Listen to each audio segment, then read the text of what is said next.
This fallacy can and does ruin the health of billions of people every year. It destroys relationships, breaks up families, and leads to rot at the personal and societal level. And all of us fall for it on a regular basis. If we become aware of it and learn to adjust our choices and behaviors, we can all be stronger, healthier, and happier. The fallacy is this: because it feels good to me now, it is good for me in the long run. Example number 1. I watch TikTok videos or shorts for 30 minutes a day and they're so funny. No, I didn't have any time to work out, study a language, or plan for my financial future. Busy, busy, busy, you know how it is. Example number 2, nothing makes me feel better than doing cardio like swimming, running, etc., etc. I love getting that sweat and feeling sore. Sometimes I'll do it even when I'm super sore because the soreness goes away while I'm doing it. But I've basically given up on stretching since doing it for 10 minutes a day obviously doesn't work. I was just born inflexible. What do these examples have in common? The positive assessment of the activity is based on a short time horizon. We are only looking at the way we feel in the moment while we're doing the thing. Or another way to put that is assessment short-sighted. That is an okay way to approach the world when you're 4 years old, but if you happen to want to be a healthy, happy adult, you have to adjust your approach. You see, we all have the propensity to choose short-term comfort, entertainment, and convenience. It's not a defect in our programming, and it's not something you can completely root out, nor should you try. In order to become better, stronger, more capable versions of ourselves, we have to make choices that go against the bias towards short-sighted assessments.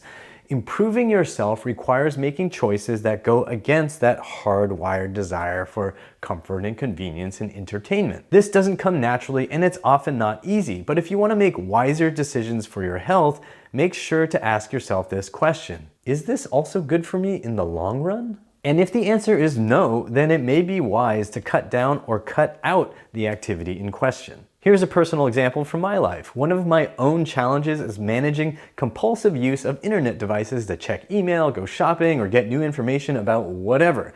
I feel good, I feel great while I'm engaging in an endless hunt for more information and more tasks to get done. But in the long run, my brain feels terrible, my focus declines, my memory decays, and I feel awful. And that's why I've committed to using tools to limit my feel good now, hurts me later compulsion to be on screens. I have an article about this that you can read. I will link to it in the description box. The big takeaway is not that everyone has to do what I'm doing with screens, though if you've got the same compulsions, you should probably consider it. It's that you need to identify the things in your life that don't serve you in the long run, whatever those things are. Open your eyes, ask yourself the hard questions, and make the wiser choices, even if they are hard. Don't look at your body like an A.S.S. Consider what your long-term goals are and see what it would take on a daily basis to get you closer to those long-term goals.